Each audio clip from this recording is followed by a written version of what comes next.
գիտություններու Քարագուսուց դուրս հադորին նվիրված է եւ ես հիմա եստերը պիտի նախքան զինքը հրավիրելը որ քիչ մի քանի հատ բանաստեղծություններ կարտահայտել գործերեն ես իր կենսակրությունը պիտի գարտամ հետո զինքը պիտի հրավիրեմ ուրեմն ով է Եստեր Դավիթյան ծնած է Լիբանանի մայրաքաղաք Բեյրութ եւ մանուկ հասակին ընտանիք ներկայացած են Հայաստան Հոն Երևանի Կազարոս Աղայան վարժարանը ավարտելով Պետական համալսարանի հրատարակչության մեջ աշխատի իբրև վերստուգող սրբակրիչ Անիկա համալսարանի բանասիրության արևելագիտության բաժինը կավարտել գերազանց դիպլոմով եւ կսկսի Հայաստանի գիտություններու ակադեմիայի քրագանության ինստիտուտի մեջ գործել ամբողջ 18 տարի մինչև Ամերիկա հաստատվելը։ Կատարած է զանազան գիտաշխատություններ, որոնց կարգին հրատարակության պատրաստած է Մանուկ Ապեղյանի դողաչափության մասին աշխատասիրության հատորը, որ կվկայետ է անիկա հնդորեն կտիրաբետ է բանաստեղծագերդումի կանոններուն։ Իսկ Սիամանթոյի նվիրվածը 23 տարի հավալումով անցյալ կարնան Երևանի մեջ հրատարակվեցավ Սիամանթոյի անդիպ երկերու ժողովածու խորագրին տակ Հարություն Սիմոնյանի մեկենասությամբ։ Ասուց կողքին Եստերը անգլերեն թարգմանեց 16-րդ դարին 17 տարերու փիլիսոփա Ֆրանսիս Բեյքոնի նոր Ատլանտիոս նշանավոր աշխատասիրությունը։ Եստերը զբաղված է նաև լրագրությամբ։ Երևանի մեջ թղթակցած է հայրենիքի ցայլին ու ռադիոյի երիտասարդական եւ արտասահմանի հայության համար հայրագիրներու խմբագրությամբ։ Լոս Անջելեսի մեջ գրած է բազմաթիվ հոդվածներ, բազմակունույթ հոդվածներ։ Զբաղած է նաև թարգմանչական լուրջ աշխատանքով։ Եստեր Դավիթյան գրելը սկսած է գալու հասակին Երևանի մեջ աշխատակցելով պատանեկան հրատարակություններում։ Սակայն հետագային Եստերը զբաղված է միայն գրականագիտությամբ, բանաստեղծական իր շնորհները թաքցնելով գրական աշխարհին։ Իսկ բացահայտվել է ետ գնալ ամոթխածորեն բաղվտած է Դավիթյան ասկանունին ետև, ինքը ուն անունով Աստրմաչյանի։ Էստեր Դավիթյան անհատուր զուգա իր Քարագուսի են։ Էստեր Ռամե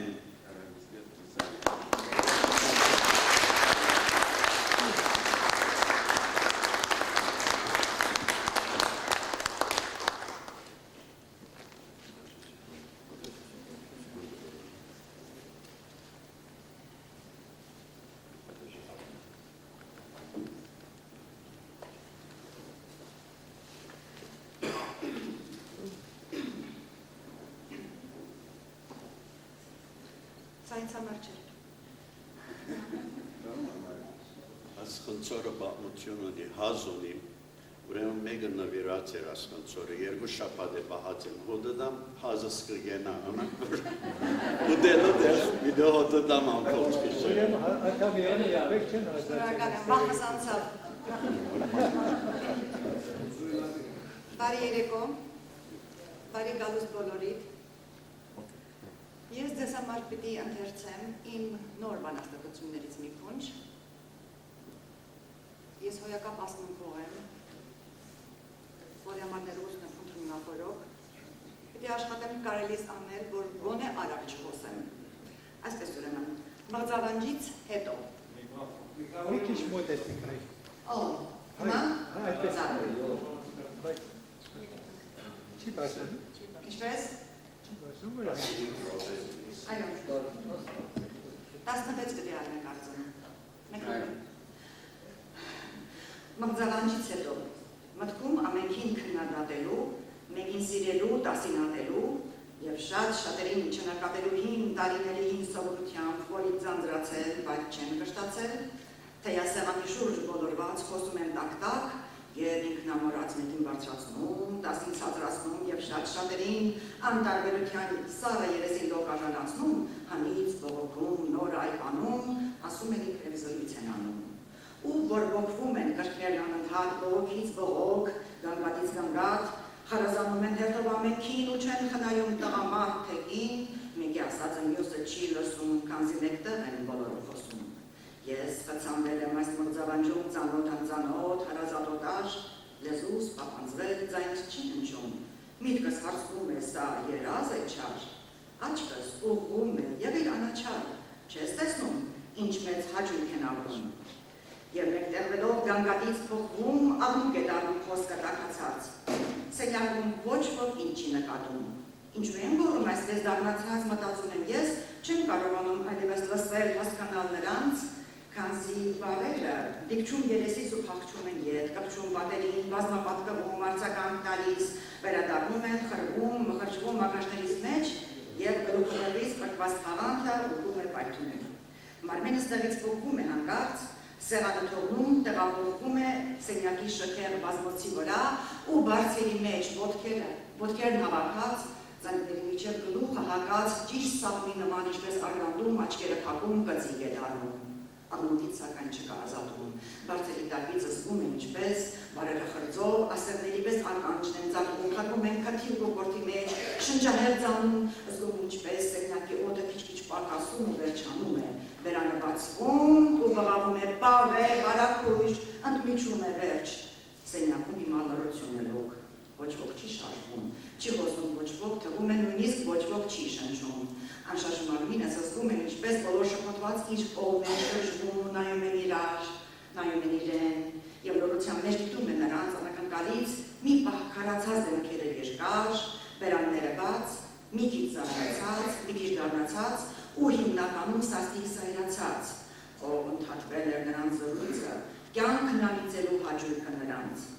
Հաջորդ վայրկյանին քարոզության մեջ անշարժ մարմինս ոտքի է կանգնում, գլուխը շփում, խորշունչ է քաշում եւ այլ է զարմանք։ Բացվում է լեզուն ու հանդիսավոր հայտարարում է. այստեղ ավարտվեց արարն առաջին, երկրորդի մասին դիգնայք պարոնայք, երկրորդի մասին շուտ է մտածել, պետք է պատրաստվել, պետք է սովորել։ Լռության մեջ այս ձայնն արձագանքում, բազմապատկվում ու ետ է գալիս, երկրորդի մասին դիգնայք, պարոնայք, շուտ է մտածել, պետք է պատրաստվել, պետք է սովորել, ել, էքսպրոմտ։ Թե ինչ մտածեց կաթիլը փայլում, մեծամտացավ, որոշեց թաքուն իր ամմայրիկից պոկվել նրանալ, թրջունի նման օդում սլանալ, թրավ։ Պատտվեց գլուխը սակայն, անբացած կախվեց, որ փրկի նրան չկարողացավ, անհույս զայրացած, փշրվելու ես, վերևից գոռաց։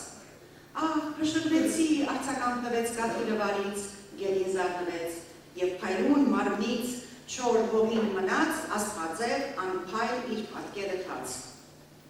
Հաջորդ վայրկյանին սա էլ վերացավ, հողը ցամաքեց, տեղը չորացավ, կաթիլի կյանքի այս պատմությունը ինչպես սկսվեց, այնպես վերջացավ։ Բարի օր Լոնդոն։ Ժամանակ չունիմ դարձել։ Երկու րոպե ունեցա հիմա։ Բարի օր Լոնդոն։ Ես սավառնում եմ։ Այս անգամ սակայն աթորին գամված։ Եվ երաշխ չէ սա, ոչ էլ մոքական ինչ-որ պատմություն, այլ իրողություն։ Ես սավառնում եմ, մարմինս հանձնած, մետաղափետուր, մետաղափե վսկա թրջունին, երեք շաբաթյա հրաժեշտ տված այս մեծ քաղաքին Լոս Անջելեսին, որտեղ ապրում եմ 24 տարի, ուր չեմ հանդիպել ոչ մի հրեշտակ, ոչ սև, ոչ ջերմակ, ոչ չար, ոչ բարի, այս փոխարենը, այսինչ եմ անում։ Իսկույն լրջանում և երկնչելով մեղա եմ կանչում, քանզի երկնքում, կապույտի գրվում և այսքան մոդիկ տիրոջ ականջին վտանգավոր է չարախոսելը, ամենակիչը անխահեմություն ուստի լորում ու չորտիս եմ նայում։ Կողքից նստածը մարդ է ինձ նման, սակայն Տեր Աստված, մոմից է սարքված, մադամ Դյուսոյի թանգարանից է արդյոք հայտնվել։ Ոչ շարժվում է և ոչ էլ խոսում, շնչում է արդյոք մտածում եմ ես և նույն վայրկյանին գլխի եմ անգնում։ Օ, անգլիացի է, սառը, անհավորդ,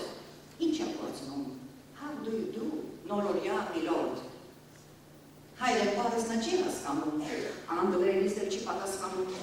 Այսպես սկսվում, շարունակվում է 11-ժամյա մեր լռությունը, ճամփորդությունը Ատլանտյան ափի արևամուտից մինչ արևածագն հակառակախում, մինչև թռչյունը, հսկա թռչյունը մետաղափետուր, մետաղաթև ու արդեն խոնջած երկար թռիչքից իր հրաժեշտի համբույրը տալով ամբերին թեթև ու կամաց ներքև սահելով երկրի կապույտից բուժուշների ցուրտ քաղաքի վրա այնքան հանրահայտ երկիր է բերում արևից քաղաց շողերի հիզող խրձեր ոսկեզոծ շատ տալիս չորզին և դանդաղելով անշարժանում է վայրեջքը նրա վաստակած հանդարտ փարվելով հողին բարի օր Լոնդոն և ով է ասում, թե դու միշտ մրցում, անձրևում միայն լոկ մշուշ ունես, Ատլանտյան ափի հակառակողից, ոսկել ես արփին, հետս հյուր եկել ու գրկել է քեզ, կենդանացել է, ժպտալ է փորձում նույնիսկ իմ մոմե, հարևանս, տես, բարի օր Լոնդոն, թող բարի լինի այցելությունս, այս արեգական բարի լույսի պես։ Ես համեստ պոետ, Բեյրութ քաղաքում, մինչև գրականի ափերին ծնված ու հասակարած, նայրի կոչվող, չկնավ աշխարհում, Ատլանտյան ափի հակառակ կողմից այցի եմ եկել, քո հյուրն եմ այսօր, Լոնդոն, բարի օր։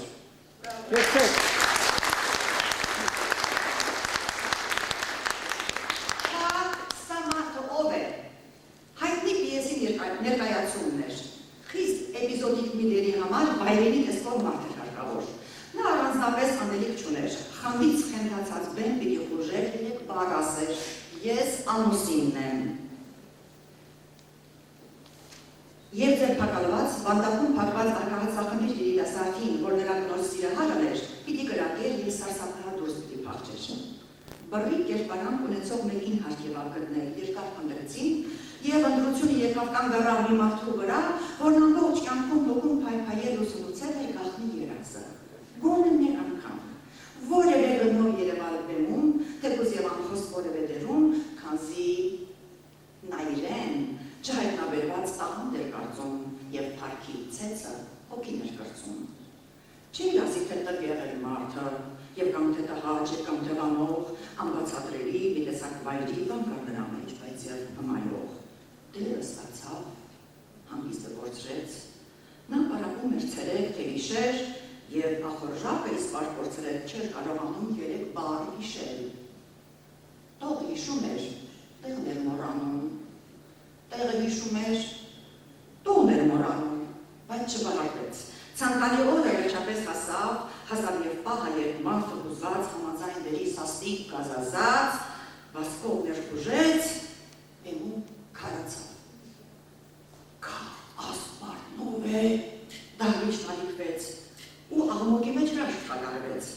Իր տողը հիշեց մարդը վերջապես, ինչպես թե ով է, ամուսինն եմ ես, գոռաց, կրակեց, նա ինքնամոռաց, ետ քայլելով և հաղթանակած, բեմից դուրս գնաց։ Այս պատմությունը ես չեմ գնալու,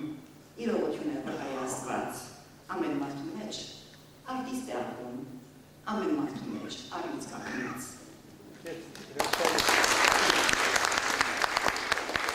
Սիրուն Տիգեր ինձ ասա, թե ինչպես է իրավում։ Ես համոզված եմ, թե արտաքինով շատ սովորական ամենքի նման մի մարդ է իրդու այն տարբերությամբ, որ վարպետորեն վազել գիտեի իր թիթեռնիկների թռիչքի հետքով ու որսալ նրանց մետաքսեց անցով։ Բայց համոզված չեմ, թե արտաքինով շատ սովորական ամենքի նման հրճվանքը սիրտը թմկահարում էր թիթեռնիկի հետ ոչ սովորական վազքի մրցումից, երբ մարդ մանկացած, ծաղիկների մեջ անձը մոռացած, իրեն թիթեռ է։ Ծաղիկների մեջ անձը մոռացած անոք թիթեռ են իրեն կարծում, թե այն ժամանակ, երբ գնդասեղով ամրացվում է իր նոր թիթեռնիկի թալիշ մարմինը հավաքածուի հին գերեզմանին։ Ինչպես իմանամ, սիրուն Տիգեր, ինձ ասա, թե ինչպես ես դու ապրում, ամբողջ օրը թռչում ես, ինչպես է ոչ ես օգնում։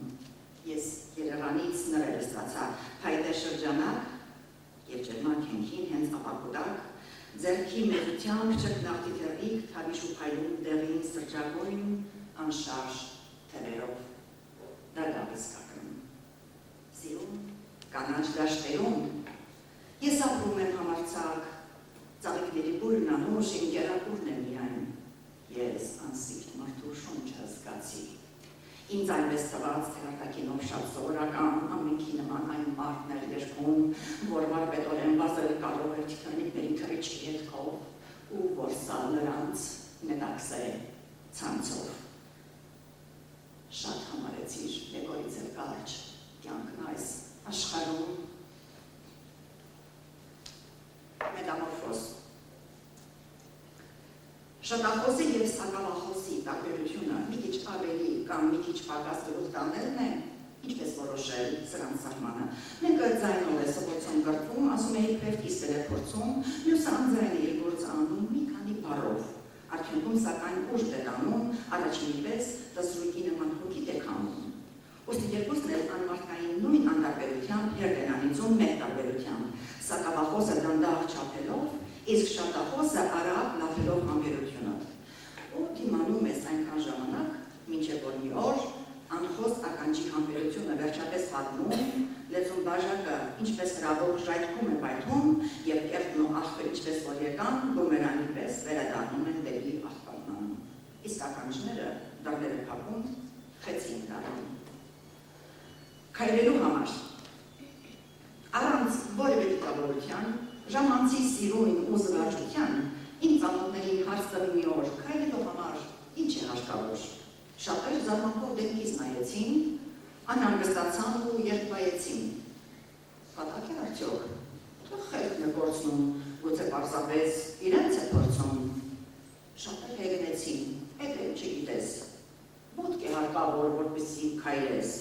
Ոմանք էլ ուղքից վրա տվեցին, հանգամանորեն ինձ բացատրեցին, թե ճամփա է պետք քայլելու համար, heç կարևոր չէ կարճ է կամ երկար, նաև զույգ կոշիկ ամուր ու կարգին, տանական դրսում, ծխի կամ շոգին։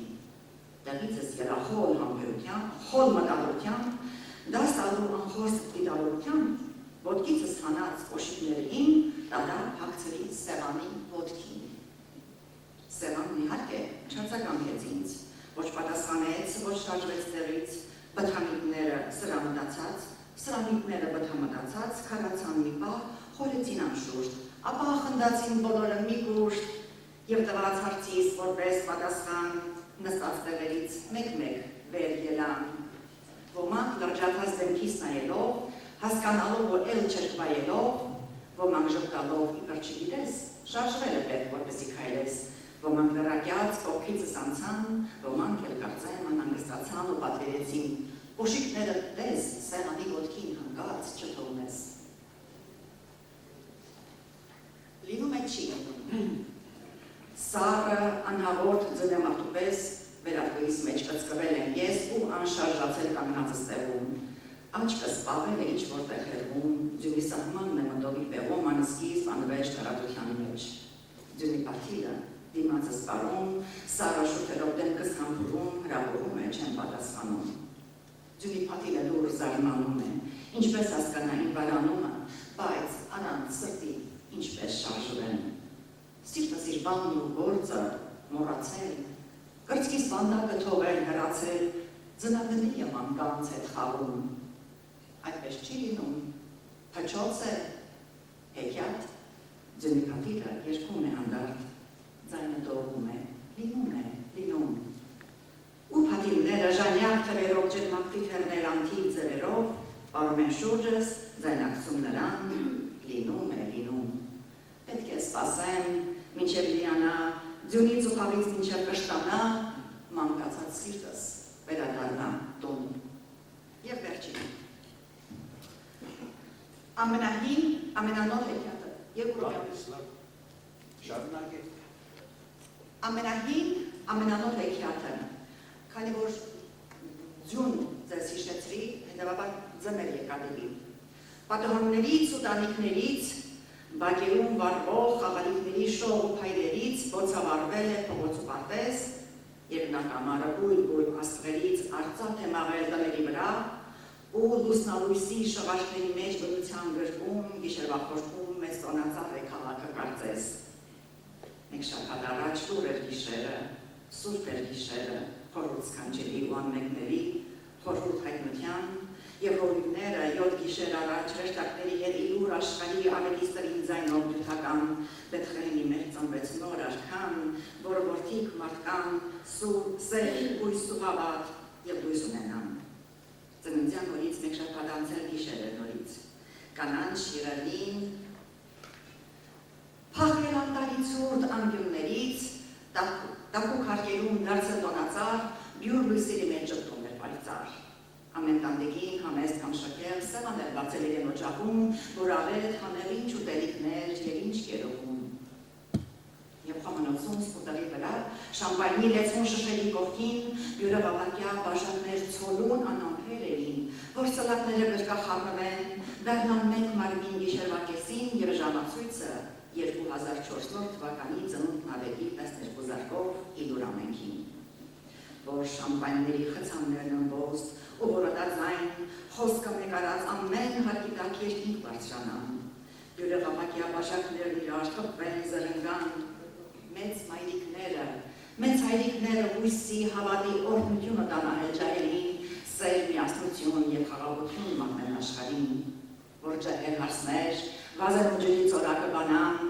որ չպակասի աղբյուրի նման մշտարաթոսի բարիքն իրենց տան, որ տան երեխան հին նորացույց իջեցնի պատից,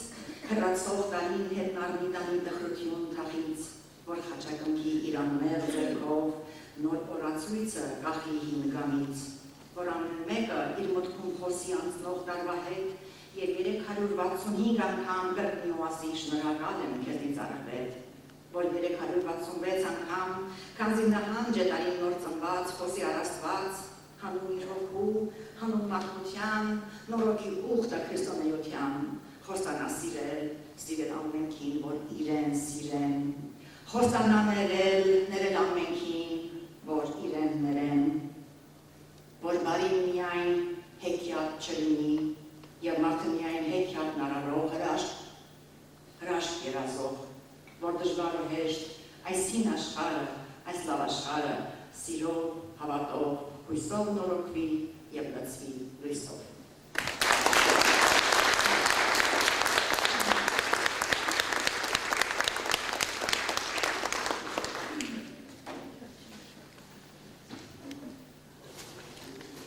Անսահմանություն։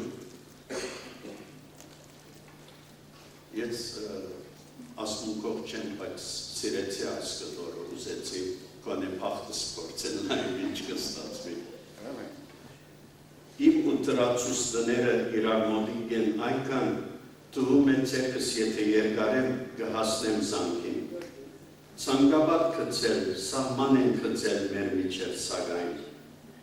Ինքը իր կողմից, ես իմ կողմից եմ նայում երկնքին։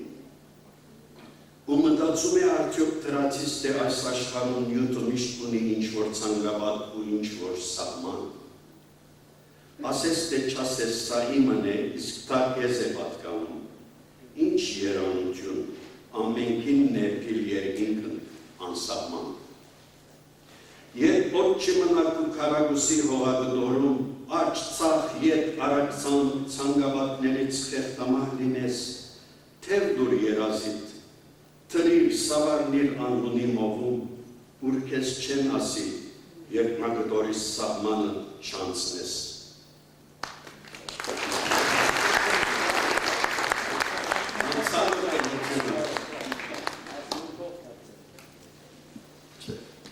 Ունեցած շնորհներս կպարեն։ Ուրեմն Էստեր Թավիթյան Տոպչյանի միջոցով հանդիպեցա մեր քրական երեգոներուն լուրում ունչ, սակայն հետևողականորեն իր մասնակցությունը բերող Մանիկենի սլացիկ հասակով գրասեր հայուին Էստերին։ Անոր թեմքին լուրջ քիծերը այն տպավորությունը թողոցին վրաց, թե երկարամյա գիտաշխատողի սևերումը իր տրոշկը ձգած է նաև անոր թիմակիցին վրա։ Ընդունի, որ ժպիտը գնոջմը ես գեղեցկությունն է։ Անոր թեմքը ծաղկեցնող ամենեն թանկարժեք զարդարանքը։ Ինձ է համար ցավ կախնիկ չեր մամուլի մեջ երևցող արևծվածային Թավիթյանի ինքնությունը, Քրական աշխարհի մեջ նորություն չէ քրչանունի ելին բաղվդիլը։ Ոմանք ինքնավստահության բագասեն թելադրված կտիմեն այդ քայլին, ուրիշներ ամոթխած ուտենեն կամ այլ պատճառով։ Այսպիսի մանրամասնություններ կոչված են լուսանցքային մնալու ստեղծագործ մարդու կենսագրության մեջ, եթե անիկա սելիք ունի։ Փորձով գիտենք, թե երբեմն ուռուցիկ քրչանուններու ելին ինչպիսի թադարություններ թաքնված կլան։ Կարևորը նորահայտ քրողին աստվածատուր դավանթն է անոր քրական շնորհը։ Հագարակ քրական գունդուրայով թրծված լալու իր առավելության, քրական անթաստանեն ներս մուտք գործելու իր խիզախումին, եստերին ալպիտի չխնայվի որոշ անհաջող անագնգալներ։ Հավանական է, որ քրական քննադատությունը անոր ստեղծագործություններուն քնահատանքը կատարել թերութեմ գարցիկներ հայտնելով։ Սակայն եթե նկատած եք, հաճախ մեր մոտ նախադրամատվածությունը գոյություն ունի նոր լույս տեսած գիրքերու այն հեղինակներուն դեմ, որոնք կհանդգնին փորձված ջուրերու մեջ չնավարել ու թեմայական ոճային նորություն բերել իրենց հետ։ Եվ այդ շղթական գեցվածքը առհասարակ գործեքրովի այնպիսի անհատներու կողմ է, որոնք նախ եւ առաջ ոյվելուց պատրաստություն չունին որպես քրատար եւ մասնավորապես ուշի ու շոկ չեն գարտար նոր լույս տեսած քրական ոյվեկորց։ Եվ ապարով այս միջավայրի մեջ սպասել, որ քրականությամբ շնչող նոր անուններ հայտնվի։ Մեր մոտ անդիրություն է, մեր մոտ սկսած են ավեր գործել մագերեսային հապճեպ թադումներն ու չարչիական նկատումներով դրվող արժևորումները, որպեսզի մեր քրական քննադատությունը լուրջի առնվի, վերջ պիտի դրվի ներկա գործելեկացության։ Իթեպ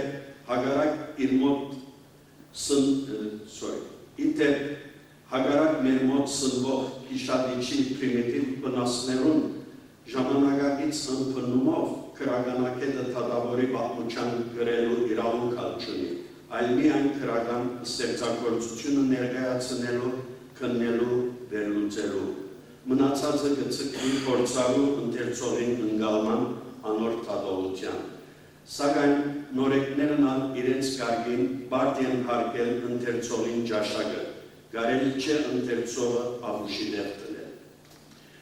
Այդ ուղղությամբ մեր նախորդ միջոցառման քրականակետ Ստեփան Թոփչյան թիվուկ ակնարկություն մռավ նորեկներով հասցեին, որ դժբախտաբար ոմանց կողմից սխալ մեկնաբանվեցավ։ Անիկա չսավ, թե Չարենցի նման դիտանի մնստվերին դակ նորերը պետք չէ փորձովին այլևս բանաստեղծություն գրել, այլ նորեկները հրավիրեց խորհրդությամբ եւ երկրվածությամբ մոնեդան բանաստեղծության պակինին, երբ Չարենցի նման հսկայինը ստվերին դակ կստեղծագործեն երկու տարբեր բաներ են։ Սակայն այդ մեկը երբեք պսել չէ, թե նորեկները պիտի հանդեսվին, մենք պիտի շարունակենք քրքրոտ կեցված ցույց տալ անխդիր բոլորին հանդեպ։ Խոսքը էստերին չի վերաբերել, քանի որ կարելի է զինգայացած հասուն գրող համարել։ Խրախուսելը երբեք շփացնել չեն թատրել։ Թող հայտնվի նորապտիտ դավաններ, ով չէ մենք ալզանում շփացնելու անցանքով մեղադրվին։ 70-ական թվականներուն սկիզբը Բեյրութի մեջ Սիմոն Սիմոնյանի ճիկերով Սպիրտ Քարուն հավելվածը սկսավ լույս տեսնել։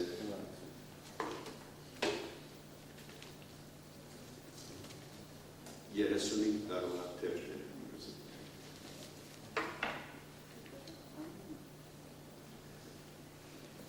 Խմբագրի չանքերով թուրմը խոստումնալից երդասարտներ հավաքվեցան ամսագրի շուրջ։ Լիբանանահայ քրական շրջանակները թյուրին միջոցին տիրեցին, թադապետելու և հաջախ անների երբով քննադատելու խմբագիր Սիմոնյանը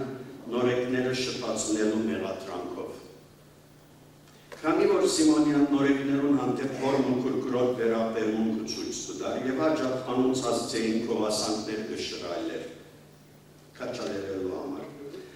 Արդյունքը այն եղավ, որ սուրբ քննադատության սիրահար հագարագործ թերթերում մեծամիտ խմբագիրները իրենց այլամերժությամբ ոչ մեկ նոր գրող գրցան հասցնել, իսկ Սիմոնյանին չանկերով այլապես իրենց բախտին լքվելու ճակատագրված դղակը Սպյութահայ ժամանակագից գրականության ամենավավերական նոր անունները դարձան։ Այստեղ նստած է այդ քերթի խմբակիրները մեկը դոկտոր Սավարյանը ինքը գտնա վկայել։ Եվ որպեսզի Կալիֆորնիայի հայ կրոններու միությունը իր առաքելությունը լիովին կատարե, դժվարահաճ կեցված գալ բարդեցույց տալ նորեկներու հանդեպ քուրքուրոտ վերաբերմունք կալ։ Ճիշտ է, որ այս երեկո հավաքված ենք շնորհալի կրոնիմա երախայրիկը ողջունելու, սակայն չմոռնանք, որ սկսնակ կրոնիմա ազազուն փորձերը չեն անում։ Հասուն տարիքին Էստեր Դավիթյան հասուն գործով կներկայանա հանրության։ Երբ ուշի ուշով կգարտայի քարագուսուց դուրս գործը, ես ինձ հարց տվի, թե այսպիսի հարուստ ներաշխարհով ու խոր ինտելեկտով օժտված բանաստեղծուհիմը ինքն իր մեկ են լրացի պես ինչու այս կանալեն հերու մնար ստեղծագործական ակտիվ կյանք են։ Ըստ մասնակիցներու 40-ին ետքը բանաստեղծումը պետք է որ ցամքի։ Սակայն մեր շուրջ քիչմա ամեն օր գեղեցիկ երևույթի ագանադես կլանք։ Մեզի ծանոթ սիրելի անուններ երիտասարդական թափով կստեղծագործեն եւ երբեմն ապրումով սիրող իրենց կնարը կհնչեցնեն։ Մարդու սիրտը ով կարող է կարդալ։ Հաճախ երբ այն խապկանքը գաբին, թե էջը փակած ենք ու ամեն զգացում ծալած մենք կողմ դրած ենք եւ թե քարակուսիներու մեջ բանդված մեր սրտերը այլևս ուշքին պիտի չդրոպեն։ Մեր շուրթները պիտի չզգան մյուսին շուրթներում փոցը, սակայն հանգարտ չստացված մեկ պահում ճակատագրական այն հրաշք էակը կհայտնվի մեր դիմաց, որու մասին ամբողջ կյանքը երազած ենք, անիկա հրեղեն իր ներկայությամբ, հոգեմտավոր իր հարստությամբ, գքերը հոգիտ, գհրթեհե էությունը, քեզ կվերացնե ու կնետե ստեղծագործական հետքի մեջ։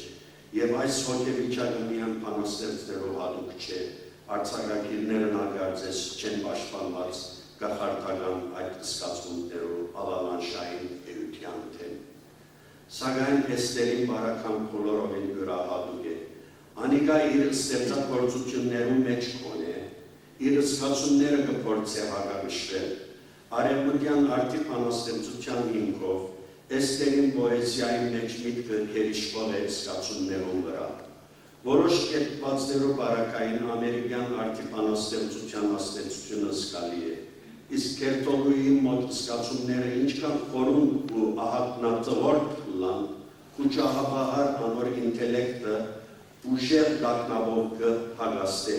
քանի որ Էստերը կարծես խոցված է իր միակ մեծ սիրո մեջ, հետևաբար անիկա իր իմացականությունը իբրև ինքնապաշտպանության միջոց ու թեֆալ գործած է, ամեն անգամ, երբ հավանական սիրոմը վերացնող,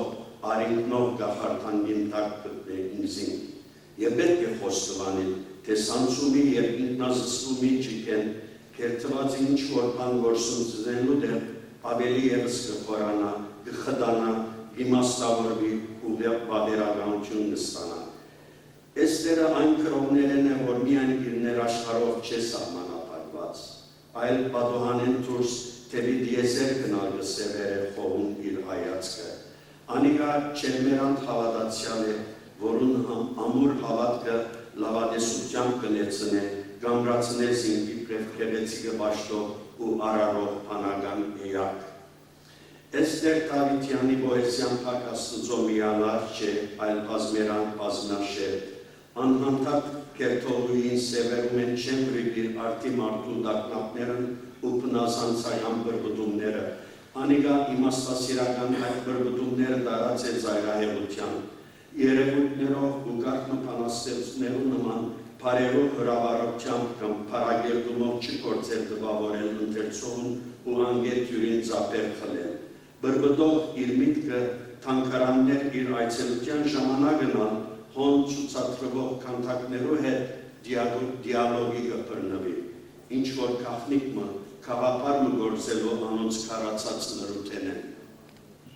Եթե ոմանք ճաշակով Էստերին կբացի դերյանական ու սահյանական շունչը, այդ մեկը իր պոեզիային յուրահատկության, ինքնուրույնության պետք է վերակրել, ընդհանուր տպավորություններու շրջագիծին մեջ մնալով,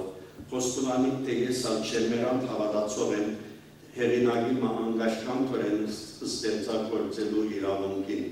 քրոհիմը պիտի չի թելադրվի իր ստեղծագործության բնույթը, պիտի չհուշի անոր քրագանավոր սերը մշակել, գամալ ինչ թեմայով գրել, ազգային, համամարտկային, ահավոր գաղտնը բիդելլա, եթե հանդրկնեին մասնակետ հայ բժիշկին թելադրել, որ միայն հայուսիտ նշտրագել, անգլոյին ու սևականին չի հբի, ազգային ներցաբերով միայն պավարարվի, քրողին մեկ կողմը իր ներքին ցայներում, իսկ մյուս կողմը դիեզերականի թելադրանքին պիտի ականջ տնե, իսկ այն քրողը, որ խարխափի ու ցախողի իր առաքելության մեջ, ժամանակը ինքը պիտի տադե անոր սանցումներով, Էստերն ու իր քարագուսուց դուրս բանաստեղծություններով հատորը բացառություն պիտի չի գազնին, մինչ այդ գողջունենք քարագուսիներեն դուրս թեպի քրագան ջնգուլ մեր սիրելի բանաստեղծուին խիզախումը բարի եկրել։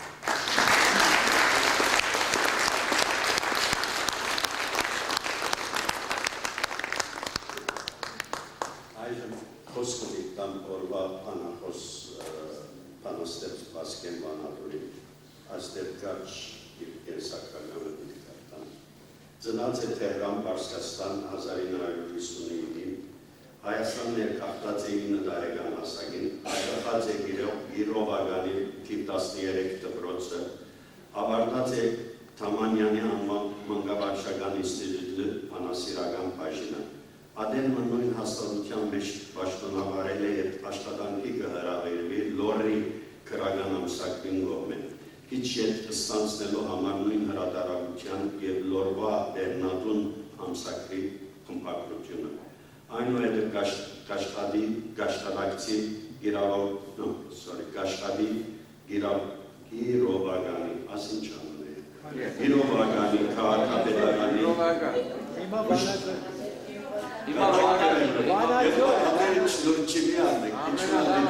Հիմա փոխել են անունը, աննալավ անունը։ Գիրովի անունը կոմունիստներ այդպես։ Հիմա ոնց հարմար անեն չլասա մեկա վազնել։ Հրաշք անուն է։ Ուրեմն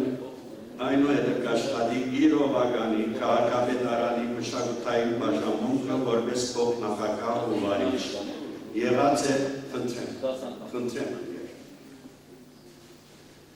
Եղած է նաև տնօրեն Ստեփան Զորյանի տուն թանգարանին, վարած է զանազան պատասխանատու պաշտոններ, հեղինակած է 4 հատորներ, հեթանոս ապեր, բիբլիական ընթրևներ, վերջին վգան, սիլդը նշանառության տակ, արժանացած է Հայաստանի կրողներու միության քրագան մրցանակին ու Վասկեն Գաթողիկոսի մեդալին, իսկ իր թադերքությունները բեմադրված են Սունտուկյանի անվան տարվանի մեջ։ Վանադուր, Վասկեն Վանադուր։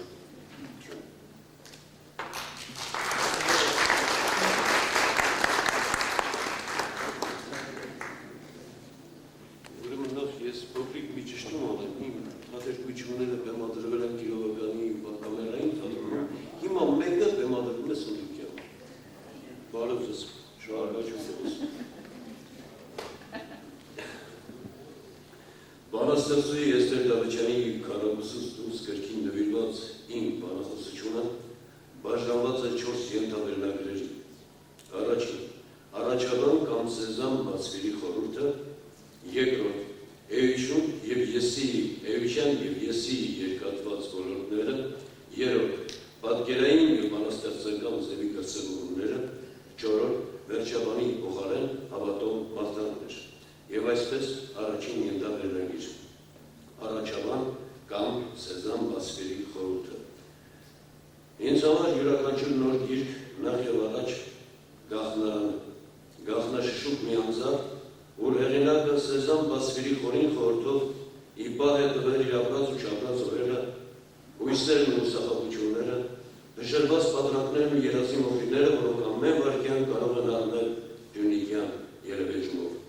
Մի խոսքով այն հոգու բասնամակ է, որտեղ հեղինակը Աստծուց իրեն տվածի չափով իր սրտու և հոգու մենաշնորհով ու անգերգով բարձրաձայն մենախոսում է իր հոգևոր ոլորտից։ Եվ այդ ստեղծությունը շատ հաճախ քոնն է դառնում, եթե հեղինակը քեզ հետ խոսում է քո իսկ անունից, քո իսկ կապած կյանքից, քո իսկ պոետիկ ու ոչ պոետիկ եղելության ներաշխարհից։ Եվ այդ դեպքում այդ մենախոսություն, երկխոսությունը դիպչելով քո արյան մեջ գնաց սարսողներին արթնացնում է այն հաշվի զգացողությունը, որ ունենում ես իսկական բանաստեղծության, նաև արձակի հետ առնչվելիս։ Հենց այդ առումով ես յուրաքանչյուր նոր գրքին մոտենում եմ երկվածորեն և կարծիքս ասելիս մի տեսակ կարգանում եմ։ Միև հիմա խոստովանությամբ ես պիտի ասեմ, որ Էստեր Դավթյանի քարոզուց դուրս գիրքը գրախոսելը ինձ համար միաժամանակ և դյուրին է և դժվար։ Դյուրին է այն պարզ պատճառով, որ գիրքը առաջին հերթին աչքի է ընկնում իր մտածողության թարմությամբ և պոետիկ դաշտի յուրահատկությամբ, և որ գործ ունե մի իրոք օժտված բանաստեղծու հետ, որը չի կերծում իր զգայությունները, իր խոհերի հետ նրա բանաստեղծական եսի կապը թեև երկաթված է, սակայն առաքինի ու անկեղծ։ Եվ վերջապես որովհետև Էստերի յուրաքանչյուր բանաստեղծություն ներաշխարհի մի պատուհան է, և ինչպես ինքը հեղինակը Ստիվենսոնյան հանգերգով կասեր, որ իր երգերը հաճախ հոգու զրույցներ են տառապացուկիների հետ։ Եվ դժվար է, որովհետև Էստերի թվացյալ զրույցի խորքում ունի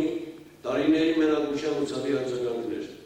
որովհետև Էստերի բանաստեղծական պատկերաշարը ունի աշխարհին ու այլաշխարհին զգայության բուժողներին մարդուն միայն իր Էստեր Դավթյանական մեկնարկ ու մոտեցման կերպը, որ ինչքան էլ առաջին պահին բարդ ու անվաճելի թվա, բայց լիովին բավարարված է զգում այն պեղել հանելուց և պոեզիայի իրոք առաքինի լույսը ըմբոշխանելուց հետո։ Այո, Էստեր Դավթյանի պոետիկ աշխարհը լի է սարսողներով, կարողներով, հույսերով և սիրով, սակայն բանաստեղծական գիտակցական աշխարհում այս ամենը նոր լույս, նոր արտահայտություն է ձեռք բերում և մեզ են ներկայանում պոետիկ հավերժական ատրիբուտներն ու սիմվոլները արդեն ուրիշ կերպ, յուրովի նորովի ու թարմ։ Իր բանաստեղծությունից մեկում Էստեր Դավթյանը հուշում է, որ իր պոետիկ մոլորակը արդեն հոգները այն երգերից, որոնք խազում, ճանկռում և արյուն են բերում վերքերից, կամ և մատուցվում է կոդրած ապակին իբրև ադամա, կամ և ծոխակ ձևացող սիրահարների երգն է բազում։ Մենք ընդգծում ենք և ընդունում հեղինակի նշյալ մեկնարկը և բանաստեղծություն առ բանաստեղծություն համոզվում են, որ այո, հենց այս մեկնարկի իրական արժեքով է հեղինակը տեսնում թվացյալ աշխարհն ու ստույգ այդ աշխարհը և ամեն ինչ ներկայացնում է այնպես, ինչպիսին կա, ինչպիսին լույսի սիլուետով արարվել է իր ենթագիտակցության շերտերում և ներաշխարհի ծալքերում։ Էստեր Դավթյանի յուրաքանչյուր բանաստեղծություն իմ խորին համոզման խոստովանություն է։ Իր այսպես կոչված պոետիկ մոլորակից կամ իր քառակուսու ներսից, քառակուսին կարող ենք ենթադրել իր սենյակը, իր անկնության սեղանը, աշխարհին հաղորդ իր հոգու պատուհանը, իր սահմանակարգված էությունը, իր և իր միջև գտնվող այն թվացյալ հիշողությամբ լեցուն անձալը, ու սկիզբ մենախոսում է բանաստեղծու եսը, պարուրված մեր ցավի, մեր հույսի, մեր փիլիսոփայական արկայություններով։ Երկրորդ կետը։ Ուրեմն երկրորդ ենթավերնագիր բանաստեղծու էության ու եսի երկաթված դրորները։ Ըստ Բերլարնի, բանաստեղծությունը հարկ է փնտրել ոչ թե բառերի ներդաշնության մեջ, այլ այն մթնոլորտում, որը ստեղծվում է այդ ներդաշնությունը։ Ես ձեռնպահ եմ մնում որևէ կենսագրական մեջբերում կատարելուց, քանզի ավելի կան համոզված եմ, որ նրա գրեթե բոլոր բանաստեղծությունները ունենալով կենսագրական հյուսված, մի զարմանալի դյուրինությամբ պատմում են թե հեղինակի, թե նրա հոգևոր արժանիքների, թե նրա ներհատ ու անհաշտ եսերի մասին։ Գիրքը ինքնին վկայություն է Էստերի լավ կարծրատվության, լայն աշխարհայացի և դիտողականության մասին։ Այո, հեղինակի խոսքը ազատ է, անկաշկան, մտածողական խոհանոցանին մեծ, ինչպես դարավերջի պոեզիան։ Եվ հարկ եմ համարում նշելու, որ արձակի չափածոյի մինչև գտնվող ռիթմի և կառույցի խաբուսիկ միջանցքը անցնելիս նա դրսևորում է վատ երևակայություն և իր պատիվ իրեն բավականին հպտորեն շրջանցում է և չի հայտնվում արձակի ծանծաղ տիրույթում։ Որպես ստեղծագործող անհատ, Էստերն ունի բանաստեղծական երևույթների մոտենալու իր կերպը, դա իր և միայն իր օրինած մոլորակն է, իր բանաստեղծական եսի անկյունը, որտեղ սովորական երերից մինչև փշրված պատրանքներ ու հիշողության ծաղիկները ունեն դրամատիկ շեշտվածություն և զուտ էստերական գույներ։ Զուտ մետաֆորային հնար կոչա թե ողկապակցված սիմվոլների շարան Սակայն բանաստեղծու այսպես կոչված մեծ աշխարհի հոգևոր անկյունը տարիների ընթացքում կամա թե ակամա վերաձևվել է եւ երևակվում է քառակուսու տեսքով։ Այո, քառակուսու, որովհետեւ այս քառակուսի տան լրության մեջ ես քառակուսի մեքենայի հետ խոսում եմ ամբողջ, որ չխենթանա։ Այս քառակուսի, այս բուրդ աշխարհից ազատություն են տալիս արդյունքից, որ քառակուսի կիտվել, խցանվել, փակել է դուռը սրտիս ու աշխարհից։ Եվ քառակուսին բոլոր ձևերից միակն աշխարհում, որ լռել գիտեմ մարդուց առավել, լսում, հասկանում եւ գրանցում է ոչ քառակուս բարեբախտաբար, ոչ քառակուսի խոստովանանքս։ Հոգևոր այդ քառակուսին բանաստեղծական հոգևոր ամրոցն է, չափսերով այնպիսին եւ այնքան ինքնատերապետով, որ ոչինչ չի մնում հաշտվելուց բացի։ Բայց հաշտությունն անգամ այստեղ թվացյալ է, որովհետեւ հեղինակը դեռ հոգու մարմնի ներդաշնության ու երկգության մենամարտն է։ Եվ այդ մենամարտը շատ հաճախ փոխում է իր ձևերը, մեր ստանալով սիրո ձև եւ էության մեր ժամանակի, մեր տարածության մեջ քարացած ձիերով կարուսելի։ Մեր ինքնաշղթման ու մեր ինքնամերձեցման։ Բայց ի վերջո աշխարհը դարձյալ մնում է աշխարհ, բառը, բառից վեր, տեսակը, տեսակի երկություն եւ քառակուսուն այսօր միակ սփոփանքը մնում է խոստովանանքը, որը բարեբախտաբար դեռ չի հասցրել դառնալ քառակուսի։ Այսինքն չի ընդունել իր մոդելը, իր ձևը, այս խիստ չափերի եւ ձևերի մեջ տանապող աշխարհում։ Այո, քառակուսին որպես կենսաձև իր զգայական ու ինտելեկտուալ ճնշիչ մոլորակով պատել է անհատի մարմնի եւ հոգու տարածք տուն մոլորակը։ Եվ այդ քառակուսուց փախչել չկա։ Զի այդ քառակուսուց դուրս նորից քառակուսի երիցս նման եւ տարբեր իր օրենքներով ու զգայությամբ։ Եվ այստեղ է ստեղծագործական իրական մարդասիրությունն ու առաքինությունը, որ նա երբեք չի ընդգծում իր անձը,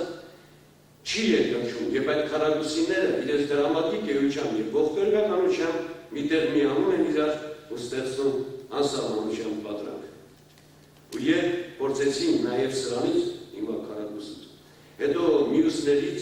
հերթով դուրս թռչել, մեկին հասկացա, որ անսահմանից որքան էլ ջանամ չեմ կարող փախչել։ Բավական հետաքրքիր լուծումներ է տրված հայերին, որպես մեր իսկ արտացոլքի հիմա տարածության եւ արգելանչապին հիմա ժամանակին բռնանը համանուն ստեղծագործություններում։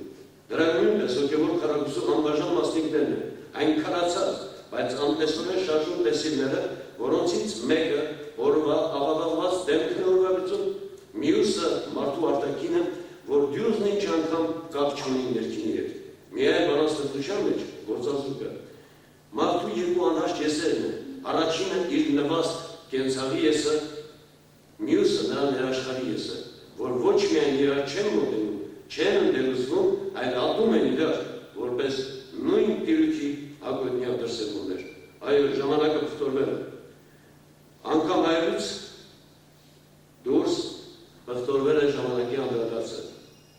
Ածունքով է բաղվել ու մշուշվել, եւ այդ մշուշի միջից դժվար է ճանաչել, թե որ եսն է քոնը, եւ ի վերջո քո երկուչյան, եւ ի վերջո որ երկուչյան եսն է քո նախնական ծագումի նվերց։ Բայց ես մատնում եմ արցունքներս տակ ու ծիծաղում եմ հին օրերի պես։ Ստացվում է սակայն, որ մենք ծիծաղում ենք հանուն իրերի, որ իրերը չկորցնեն եզրախտական իմաստն ու դերը, որ մեր տառապանքով մենք փորձում ենք վերականգնել նրանց կորցրած քնքշությունն ու խեղաթյուրված լռությունը։ Իսկ ինչու է այսպես։ Այս բանաստեղծու, որովհետև բանն է խաթարվել, մեր մեջ, մեր ներսում, մեր դրսում, բանն է խաթարվել մեր կյանքից էլ քան, եւ այդ խաթարվածությունը դուրս է որդում քառակուսուց, դեպի քառակուսիներ, դեպի գլորներ, դեպի խոստովանանքներ ու էջուներ, եւ քանի որ քրեական հերոսին ինքն իր քառակուսու կամավոր նվիրակու զորն է, ապա այդ խաթարվածությունը անմիջականորեն առնչվում է նրա ներաշխարհին։ Իսկ այդ ներաշխարհում տարիներ շարունակ կողքի ապրել են բազմաձայն առօրյան ու մենակությունը։ Հույսը, որ երբեք չի լքում, երգը, որ միշտ գալիս է եւ իջնում է կեսգիշերը որպես մուշ։ Այս 4 հասկացությունները վաղուց արդեն բնակեցել են քառակուսու իրենց անկյունները եւ անտես ուղեկիցների պես հետևում են ժամերի ոսկին, օրերի վարգին, ցավի գիշերին և երկի երկունքին։ Առօրյա այս քառակուսու մեջ ունի ուրույն դրսևորում, բանաստեղծուհին այդտեղից է լցնում իր ստեղծագործական ազդակները ու ներշնչանքի ծիլերը և ամփոփում առարման սևահողերում, որ առնեմ ծառս, կոտրված ծառս, ջուրու, տերևի և արմատների կարոտը ստացող ծառս տուն տանեմ։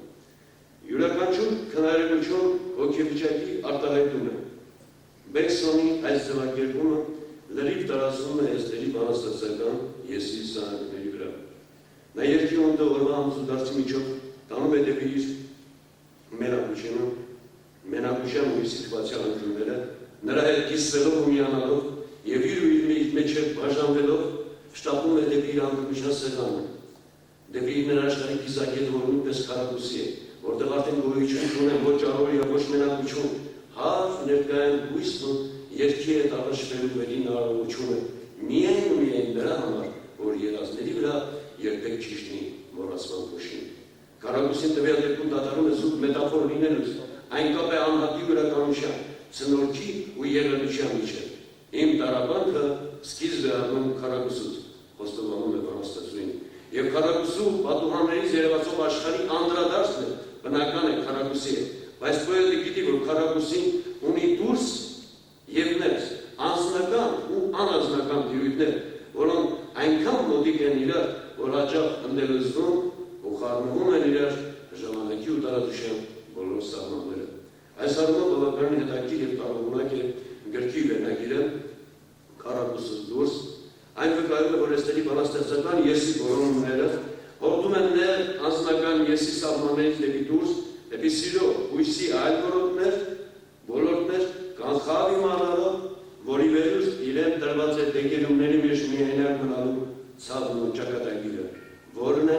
հակ աշկերով խորած կարոտների տղմեր ընտրելը։ Եվ այսպես ահա ամեն ասուր, ամեն իրիկուն, ես փակ աշկերով իմ ճակատագրի էջերն եմ թերթում։ Անձնականից մինչև անձնական, ներսից մինչև դուրս ձգվում են բանաստեղծու դեգերումները որպես ճակատագիր։ Եվ մի շատ հետաքրքիր կապ կա այդ դրսի ու ներսի միջև։ Եթե քառակուսու ներսում օրն է, երազը, վայրկյանը, պատրանքը, ճակատագիրն ու այլ նյութեղենը, և եթե սրանք իրեն շարունակներով սփոփանքի անմոռուկներ են դառնում կամ զարդատում ամփոփված մեղեդիներ, ապա քառակուսու դրսում աշխարհն ավելի առարկայական է, կառուսե, խեցի, գործազուրկ, փակ պատուհան, կտրված ծառեր։ Այստեղ արդեն սփոփանքի խոսքը բանաստեղծությունն է,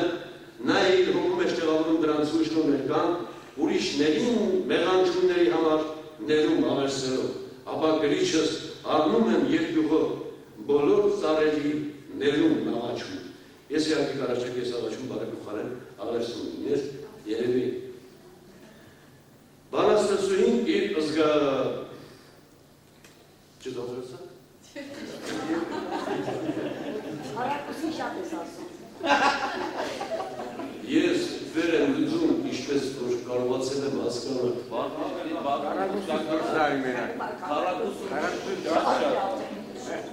Ես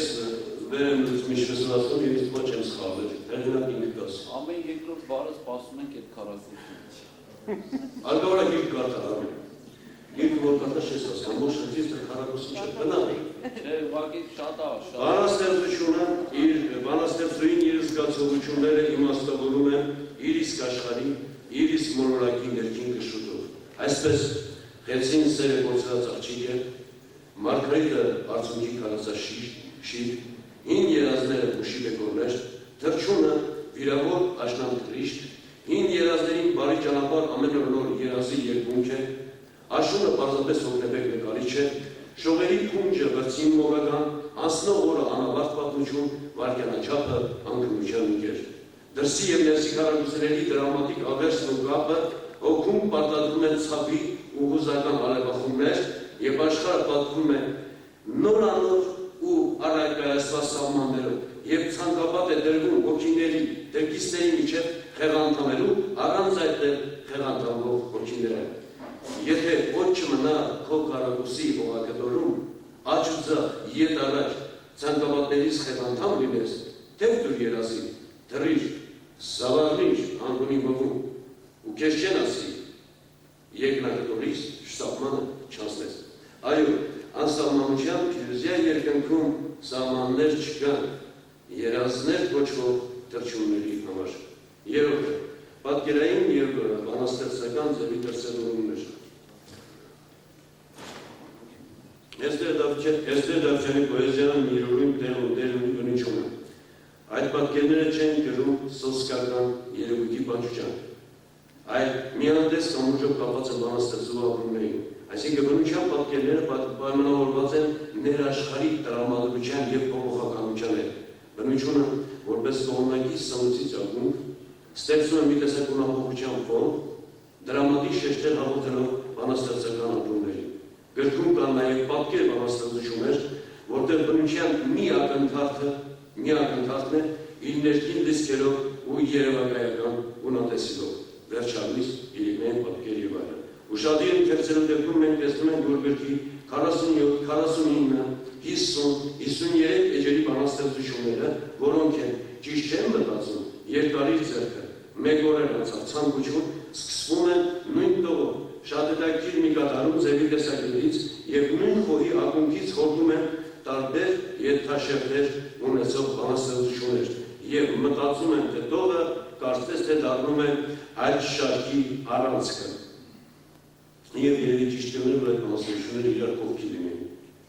Եթե ճիշտ չեն մտածում բանաստեղծությունը մարդու արարման, մարմնի եւ հոգու ներդաշնության էսքիզ է, ապա երկարի ձեռքը բանաստեղծությունը մարդու եւ մարդու եսի եւ եսի ու բազում եսերի ինքնամերձեցման եւ հաշտեցման ճանապարհին իրար զորավիք լինելու վեր ու մարդասիրական ցանկությունն է։ Երկարի ձեռքս երկար է ու երկու հոգով ուր էր, երրորդն է, թե մեզ մի անար, այս երեքին էլ մի ուրիշ երեք օղակ, կոպեին շղթա, աստված է վկա, ինչ դժվարություն, երկարի ձեռքը, ինչ է ուզում է լինի երկարի ձեռքը, թողորը հավաքի հնոտիները, երազները, հաշվեհարդարները, տանի ամբողջի հայելու մեջ երեկվա արցունքների կողքին, մեկ է բացվել է լույսը ու բերելու է բարին, կամ երանի թե չարությունը, խեղճանար, գոն է խեղճանար, չէ վերանա, կպակասել, կավելանար մի քիչ բարին եւ այդ չափով կհեշտանար, հեշտ նայել այս աշխարհին։ Կարակուսից դուրս գրքում կան նաեւ բանաստեղծներ, որոնք իրենց խորքում երկիծական են, սակայն ձևի եւ բովանդակության այնպիսի թեթևասավ միասնություն կա, որ թվում է թե առակներ են։ Սա էլ եստերի բանաստեղծական եսի դրսևորումներից մեկն է։ Ընդհանրապես Էստեր Դավթյանի պոեզիայի մեջ ունի կենսական բազում թթվիներ, որոնք են միջոց են դառնում ինքնահարարման ու ինքնահաստատման, նորին մեծության բառին ու պատկերին հաղորդելով մեր քրիստոփայական երանգներ, մեր բանաստեղծական գողթիկ պատկերներ, մեր երկխոսություններ, մեր մենախոսություններ, մեր գնոստիկի աստով երկիծանկարներ։ Եվ այս ամենի խորքում իհարկե բանաստեղծու կենսասիրությունն է եւ հավատը վաղվա օրվա նկատմամբ։ Սակայն այս դուրս ձեռքբերումների կողքին ցավիսի պիտի նշեմ Էստեր Դավթյանի պոեզիան անշուշտ կա խտացումների պակաս։ Ընդհանրապես ինտելեկտուալ բանաստեղծությունը երևի թե ամենաառաջին հատկանիշը ներքին տրամաբանական հզոր կապն է, թող ծիծաղելի չթվա եթե ասեմ, որ գրեթե կապ, որը գրեթե մաթեմատիկական ճշգրտություն է պահանջում։ Հաճախ բանաստեղծների զանց է առնում է եւ խոսքը բանաստեղծական բարձունքներից գլորվում է մինչև իր իսկ երկած բարձունակության դրելը։ Զորօրինակ հայրենասիրական բանաստեղծությունը թեև տողատակիրից արկայծում է հայրենական մորմոքն ու մշուշակույնը, բայց գրեթե միշտ կրում են պաթետիկ բնույթ եւ չեն հասնում դրամատիկ զարգացման։ Բերեմ մի օրինակ, ինչու է թողնում ավազակները երկիրս գապել։ Սա հենց այն արձագանիշան բարձունակ ծանծաղուտն է, որի մասին մենք վերևում զգուշացնում ենք։ Ընդհանրապես բանաստեղծությունը առաջին etap։ Երկրորդը, ընդհանրապես բանաստեղծությունը առավել ևս նման խորքային բանաստեղծություն է, որոնք նորարարական միտում ունեն, անհալիր է մեր գրականության մեջ հազար անգամ ծեծված, չարչեկված հանգերի օգտագործումը գալիս, լալիս, անցել, դարձել, կլոր, բոլոր, գնացին, մնացին, այս բոլոր նշում են մեր կողմից մի նպատակ ունի, որ բանաստեղծուին հատուկ ուշադրություն դարձնի իր հետագա ստեղծագործությունում, որպեսզի ներդաշնակ լինեն ինչի եւ ինչպեսի հավերժական բախումն ու միասնությունը։ Վերջաբանի փոխարեն հավատող մաղթանքներ։ Յուրաքանչյուր նոր գիրք նախ եւ առաջ կախնարան է։ գաղտնաշուտ մի անձավ, որ հեղինակը Սեզան Բասիլիխոնի խորհրդով ի պահ է տվել իր ապրած ու շապրած օրերը, հույսերն ու հուսահատությունները, բժշկված պատրանքներն ու երազի մոխիրները, որոնք ամեն վայրկյան կարող են առնել գյունիկող երևեջումով։ Էստեր դավճան գիրքը պատկանում է այդ գրքերի շարքին։ Կարդացեք այդ գիրքը, կարդացեք առանց նախապաշարման, կարդացեք բարության պաշարով և այն ձեզ լիոլիկ փոխհատուցի իր կենսական թղթիրներով ու սիրով և այն փոքրիկ թերությունները, որոնք մենք նշեցինք, ձեր աչքին գեղեցիկ զարդարքի վրա աննշան քեսվածների պես կերևա։ Դե ինչ, եղեցի այսպես շարունակություն շրջան։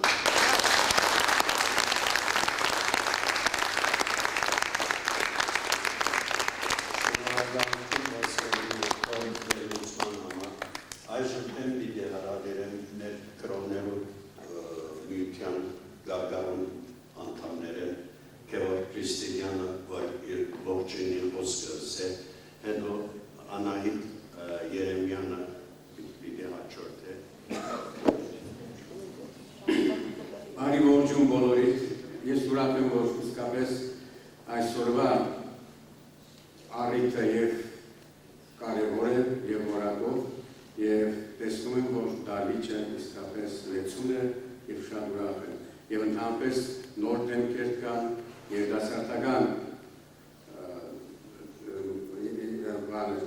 շարժում կա այս ուղղությամբ և ես դա ողջունում եմ բոլորին։ Զեկուցողները հատկապես գլխավոր զեկուցողը Վազգեն Վանատուրը ամեն ինչ ասաց, լավ վերլուծեց ամբողջ ժողովածուն, սիրելի Պողոս Կուբելյանը ևս անդրադարձավ ժողովածուի առանձնահատկություններին, որակին, այնպես որ մեզ մնում է համարյա միայն ողջունել հեղինակին, մի հեղինակ, որ առաջին անգամ հանդես է գալիս մեզանում, հանդես է գալիս որպես անաստեղծ և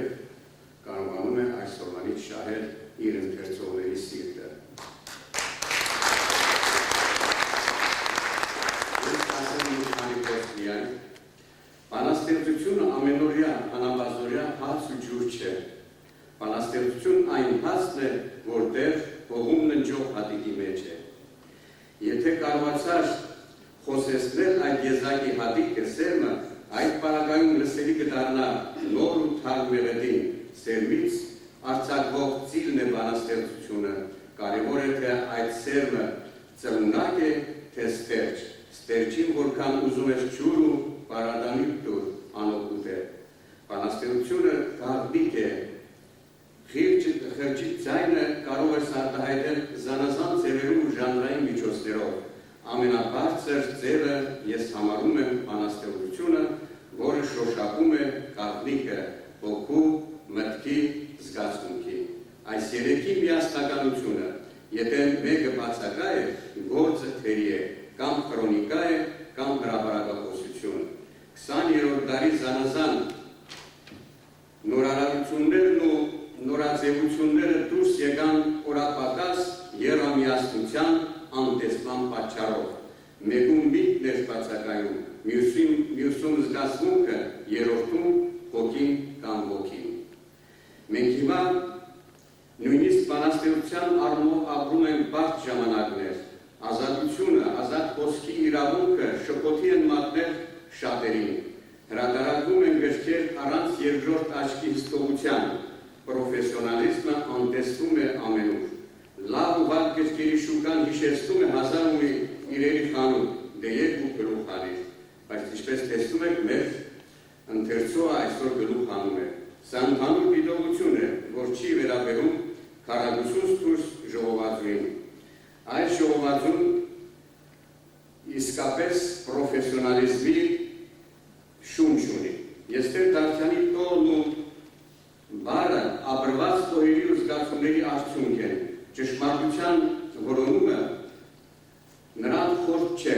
իսկ դա ելակետ է ինքնաբուխ խոսքի ծավալման համար, կա ասելիք, կարևոր ասելիք, որ համախոհության տուր է բաց անում ընթերցողների առաջ, առանց համախոհության ներդաշնակություն չի կարող ստեղծվել։ Եթե բնութագրելու լինենք ընդհանուր գծերով, Եստեր Դավթյանի պոեզիան հետևում է ներդաշնակության խորհրդին, որի շնորհիվ նա երգնել է մի շարք թափանցիկ, խորազգաց և խելամիտ երգեր,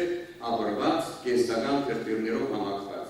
Ես առանձնացնում եմ երկու մեղեդի շարքը, էլեգիան, հատկապես անքնություն մետամորֆոզը։ Եստերի համար կյանքի փորձառությունը աննպատակ չի անցնում, այն դառնում է խոհ և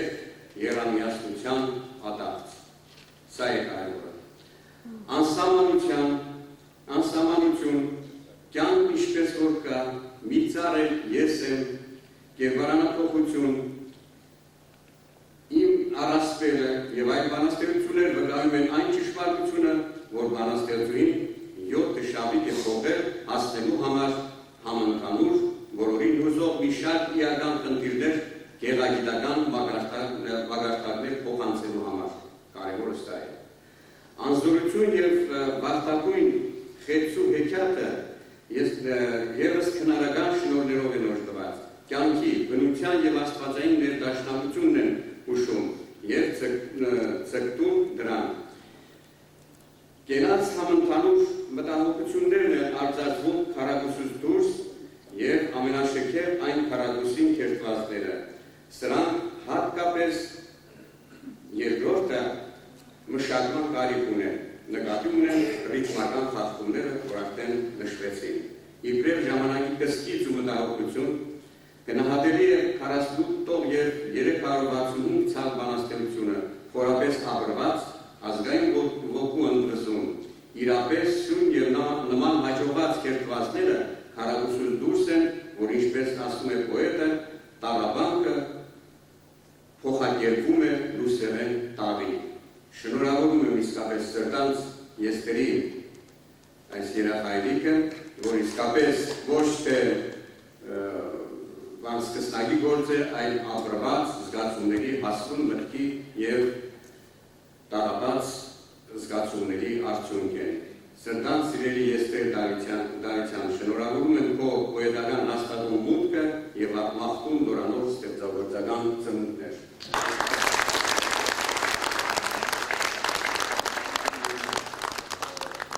Ուրախ եմ հայտարարելու, որ մեր մեջ կգտնվի Հայաստանի կրողներու միության փոխնախագահ Հոլիկ Հովեյանը, որ քիչ ետ կպիտի հրավիրեմ, որպեսզի երկու խոսքս է։ Այժմ փեմ կհրավիրեմ Անահիտ Երեմյանը, բայց կընտրեմ 5 րոպեին ավելի չանցից, որ սահմանված է։ Բարի երեկո, ես արդեն բանաստեղծություն անեցի, թույլտվությամբ Եստերի որդի կարդային, կկարդամ խոսքս ատյան։ Երբ ես կարդացի քառակուսուց դուրս գիրքն այս ամբողջյան, ես սառնեցի։ Ու ես հասկացա, ես լավ հասկացա, որ քառակուսուց դուրս երկնքի կապույտ ոլորտների մեջ մեկ-երկու բառով մի նոր գրիչ է, նոր խոսք քանդակի է։ Ու երբ ես տեսա ամբի շղաշից հագուստ երհակած, հարսանիքը այն, ուր աստղերն էին հարսնափույլ դարձել, և լուսինն էլ պսակին վկա, կամա ակամատ եզարական այդ հարսանիքին մի բահ կանգարան։ Ու մտածեցի, ես որպես ճամփորդ մի սովորական, կարող եմ արդյոք քառակուսուց դուրս եզարական այդ հարսանիքի մասնակից դառնալ։ Ու հետո հանդարտ անկախինձանից ամբողջուրի պես կանգնեցի ես էլ աստղերի կողքին որպես հարսնարկույր և երկնքի կապույտ խորանի առաջ ես շշնջացի։ Ավելի լավ է ստեղծագործել մեկ գործ, որը նմանվի Մարգարիտի, քան թե գրքերի քանակ, հարյուրավոր բանաստեղծություններ, որոնց կյանքը նման է ասուտի։ Նախաբանը գրել է բանաստեղծը Վարամ Հաջյանը, ուրախացա, շատ ուրախացա, երբ հասա վերջին բարին, բանաստեղծի խոսքը արդար էր։ Գերիշխողը միտքն է, զգացմունքը նահանջ է ապրում։ Հասուն միտքը բանաստեղծությանը տվել է գեղեցիկ սկիզբ և անվերջանալի վերջավորություն։ Բանաստեղծությունների գերագուշերով մասը երկարաշունչ է։ Եստեր Դավթյանը ունի ստեղծագործելու նուրբ ճաշակ։ Գիրք է, կրթության մակարդակը այնքան բարձր է, որ նա կարող է իր իսկ միջոցով առատահոս բառաբաշարը խտացնել։ Դավթյանը ունի յուրահատուկ գրելավաճ։ Նրա բանաստեղծությունները հեղինակների կարիքը չունեն, անդամալույց չեն, բանաստեղծության ողնաշարը առողջ է։ Սիրելի եսներ, քարակուսուց դուրս գալով ազատագրել ես ինքդ քեզ, ազատագրելով քո հոգին և միտքը իր շահ հայ բանաստեղծությանը։ Հոգիդ բռնվել է նայրան երկրի ցավով, դու կարոտի կանչ ես դարձել ու շշնջում ես շշուկով մեր սրտերի մեջ։ Թող իմաստուն միտքդ ավելի իմաստանա ու դառնա պայծառ ու իմաստուն հոգևոր ուղենիշ։ Իմ սրտի խոսք ավարտում եմ քարակուսուց դուրս գրքի գեղարվեստական ձևավորողի և նրա սրտի խոսքի վերջին տողերով։ Երկնքի ու երկրի վրա բանաստեղծության քնքում շամփյուրներ են տաճված կնոջ շուրթերով։ Հիացմունքս եսներ, հիացմունքս, Սամվել Սևադա։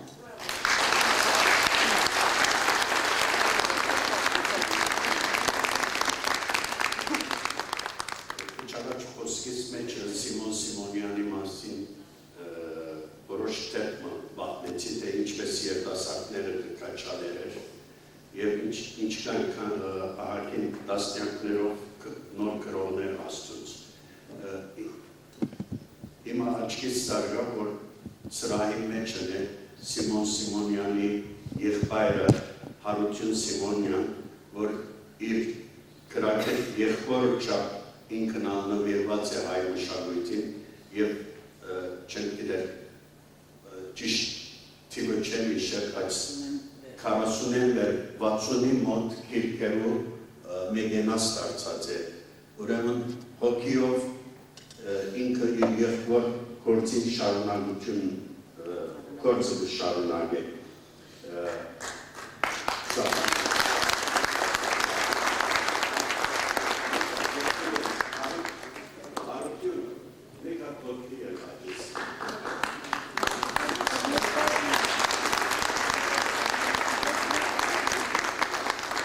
Սիմոնյանները սասունցի են և մասունք են, մեզի համար մասունք են Սիմոնյանները, բարի եկեր։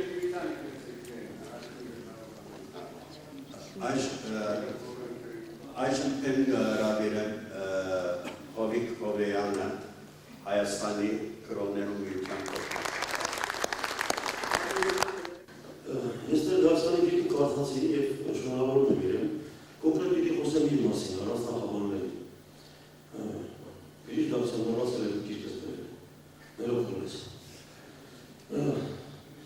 Առաջին կարևորագույն հանգամանքը, որ աչքի է զարնում Դավթյանի գրքում, դա լեզվամտածողական համակարգի շարադասության, հայերենի շարադասության ճշմարիտ ընդհանումը է։ Տեսեք, շրջում շարադասությունը բանաստեղծական մետաֆորային տարբերակներում երկունակի հատարացվում է։ Եվ շատերս օգտագործելով չարչարկելով այդ շրջում շարադասությունը, կոծվում ենք մեր անգրագիտությունը,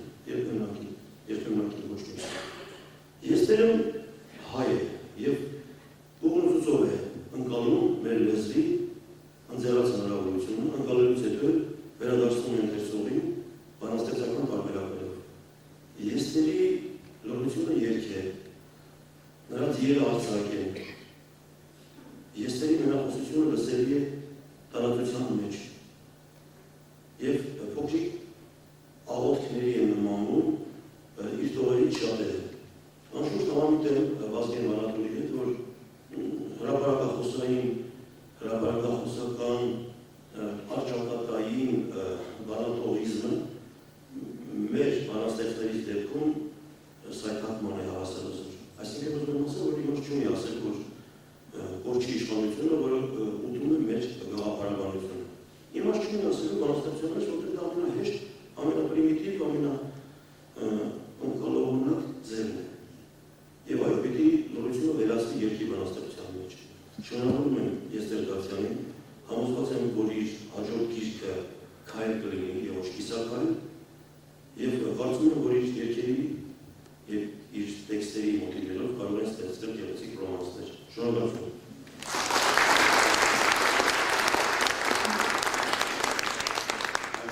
Կարգոն է սիրելի բանաստեղծուհի Ռամեն։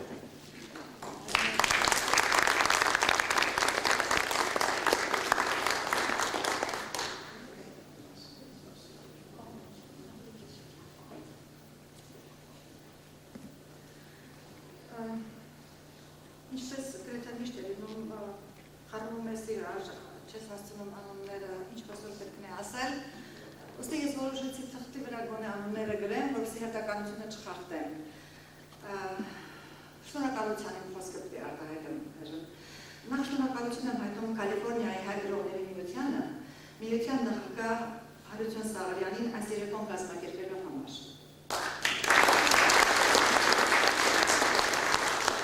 Նախ գրողների միությանը եւ ապա ձեզ բոլորին հիմա։ Շնորհակալություն փոխնախագահ Գրիշ Դավթյանին, որ նախապես գրական ասպարեզով էր ծրագրել անցկացնել գրքի քննարկումը եւ որը փոխանցեց գրողների միությանը։ Շնորհակալություն միության քարտուղար արձակագիր Ազնիվ Բարեկան Ոսկի Պերյանին հանդիսությունը վարելու եւ իր բացման խոսքի համար։ Ողջ բայց ես մի հարց ունեմ, արդյոք ճիշտ խոսեցի թե ինձ մանեքեն ասեցի, մանեքեն կամ մամիկան։ Մանեքեն։ Ուրեմն իմ 62 տարեկան գողնաշարը բավական պրի ուղղված լինի այսուհետ։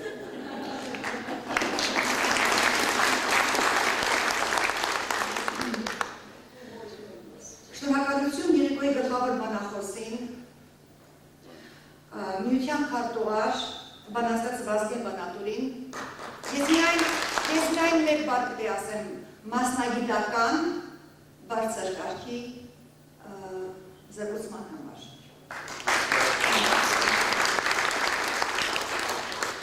Շնորհակալություն գրողների միության վարչության անդամ Գևորգ Քրիստինյանին,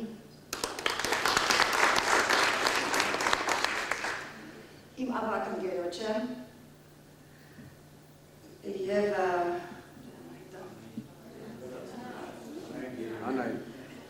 եւ շնորհակալություն Անահիտ Երեմյանին իր խանդավառ խոսքի համար։ Շնորհակալություն բանաստեղծ Վահրամ Հաջյանին, ավագ եղբորս, գրքի առաջաբանի համար, որ նախորդ տպագրված էր ասպարեզ թերթում, եւ այն հաջորդ երեկոների համար, եւ գալիս եմ կարդում դու ասես լավ է։ Շնորհակալ եմ։ Շնորհակալություն նկարիչ եւ բանաստեղծ Սամվել Սևադային գրքի գեղարվեստական հիանալի իմաստալից ձևավորման եւ վերջական խոսքի համար։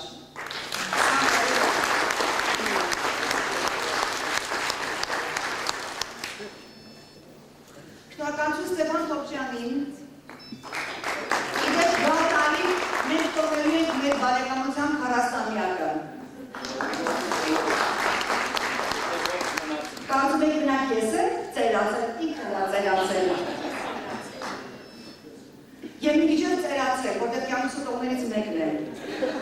Եթե չունեմ նախրախուսանքը, այս դիրքը լուսաշխար չեր կա, որտեղ ես ծույլ եմ։ Ամենանկերտ խոսքով։ Հարազատներս Վահրամ, Սամվել եւ Ստեփան,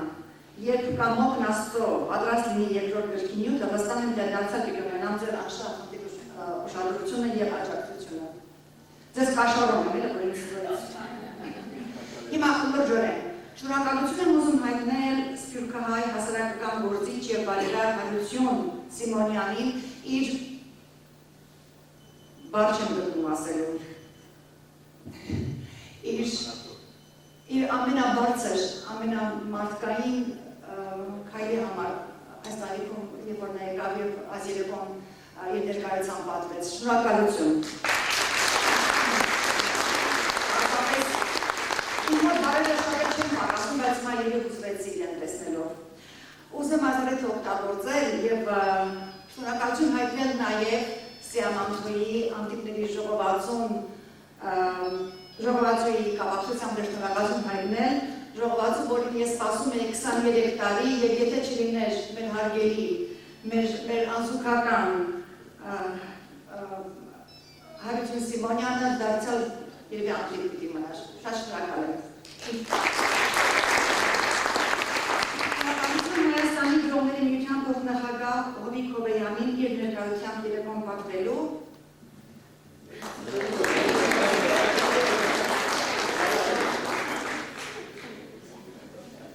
եւ խոսքի համար։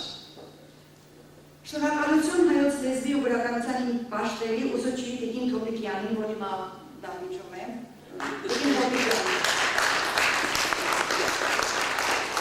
Գործական տարիներից քաջալերի ստեղծագործական առաջին քայլերս խանդավառում է առ այսօր եւ որի մայրական բուրգուրան կավայելելու երջանկությունն ունեմ։ Ես շատ երջանիկ եմ, որ այս տարիքում մորս գործելուց հետո ունեմ մորս փոխարինող ուսուցչուհի երմար։ Շնորհակալություն այստեղ հավաքված բոլոր հին ու նոր բարեկամներիս։ Ես չեմ կարող ուրիշ բառ ասել, ավելի բարձր բառ, որտեղ բարեկամը ինքնին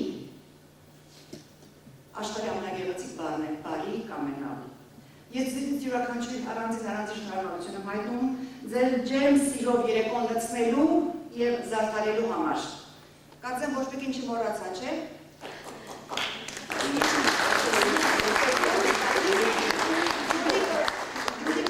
Բարեկամների շարքում է սիրել, դու նոր բարեկամ ես, հին բարեկամ է, շատ հին։ Հիմա ձեզ դիմի բարձրացում դեկարտամ, խնդրում եմ կարող ես։ Վերնագիրի ինչուները։ Դու չես ընձրանում մենակությունից, հարցրել են ինձ մի քանի անգամ և հավանաբար ինչ-որ պատասխան կամ վերաբերմունք անկալելով հիասթափվել են իմ լռությունից։ Քանի անգամներ թողել, հեռացել, հաճախ էլ խուլ ու համր եմ ձևացել, չեմ պատասխանել, քանզի խորել են, եթե ծիծաղեմ, պիտի զարմանամ, պիտի ծիծաղեմ, եթե զայրանամ, իսկ ընդհանրապես և անկեղծ ասած, ես ձանձրանում եմ տափակ հարցերից, սրանց հեղինակ տափակ անձերից։ Ես ձանձրանում եմ ինքնանպատակ և անբովանդակ, վրան տակված կատակներից, սրանց հեղինակ խեղկատակներից։ Նրանք ցնծում են, իսկ իմ մեջ քանի ինչու եմ պրխում ու լալիս,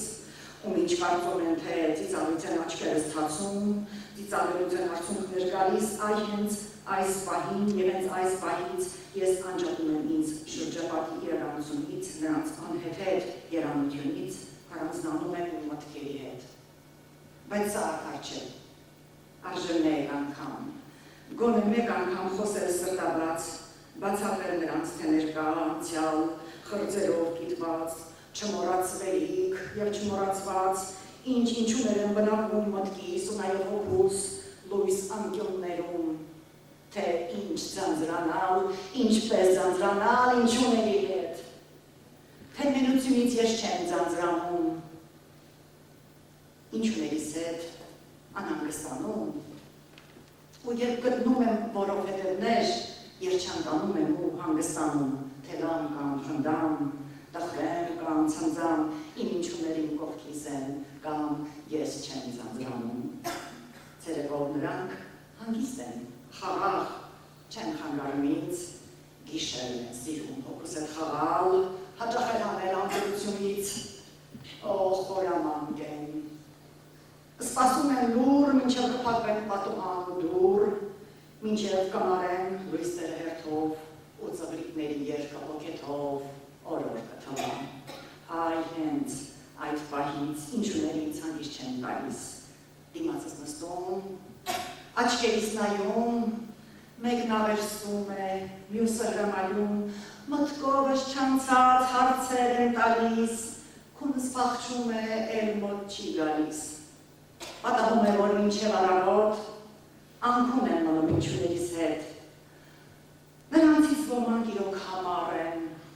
և խիստ հիշաչար պատասխաններ են, ուզում անպատճառ և անմիջապես դժվարահաճ են, ճիշտ արիքն առած աղջիկների պես, ազատում չկա, ինչ էլ որ անես։ Սրանք գալիս են մաթին անցյալից, հին նախնադարյան վեճեր են բեղում, գլխիս հարցերի անձրել են տեղում, ինչու, ինչպես, ու թեև տարեց, բայց նմանվում են չար երեխայի, թե հակառակվեց, ոչ կհամոզեց, ոչ էլ կխապեց։ Փորձում եմ շահել կատակի լեզվով, ապա կաշառել քաղցր բառերով ապարդյուն սակայն, ուստի դիմում եմ խորամանկության, ճիշտ իրենց զենքով, ճիշտ իրենց նման հարցեր եմ շարում։ Ոնցիկիցս դուք ինչու եք կարճում, բայց չեք ամանչում, ինչ եք պահանջում, ինչու եք տանջում, բայց ում եմ ասում, և ինչու համար լսողը ով է, մինչև լուսաված արթուն են մնում, ինձ է թորանջում, բայց չեմ նահանջում, դեմքիս եմ նայում լռության համար, ոչ մի հույս չկա հաշտության հակառակը։ Մինչև առավոտ զորից են համաձայնություններում ես։ Ինչուց ոմանք ուրախ են, բայց աժտերես, ոմանք էլ տխուր, կյանքից դառնացած, սակայն դժվար չէ հասկանալ սրանց, երիտասարդ են, ավելի ճկուն, հարցը տալիս են, բայց չեն հարցարկում, հարցնում, հետո պատասխանում են իրենց հարցերին, խորհրդակցում ու հետո սկսում են ինչ-ինչ պատճառներ։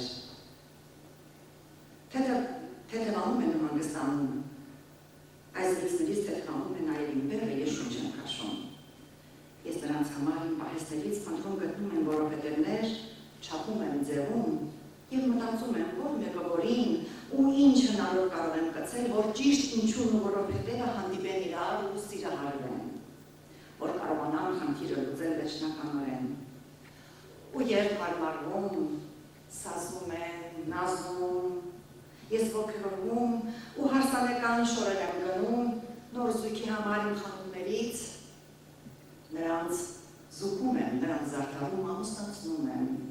և գրանցում եմ ամուսնությունը նվաճումների իմ մատյանի մեջ, պահում բարձից տակ և երջանկացած աչքերս փակում։ Չգիտեմ զույգը քնում է թե ոչ, բայց ես քնում եմ մանուկի նման։ Իսկ առավոտյան, բարի լույսի պես որպես օրհնություն, նույն իմ մատյանում հենց գրանցման տակ ի վարձատրություն հայտնվում է նոր բանաստեղծություն։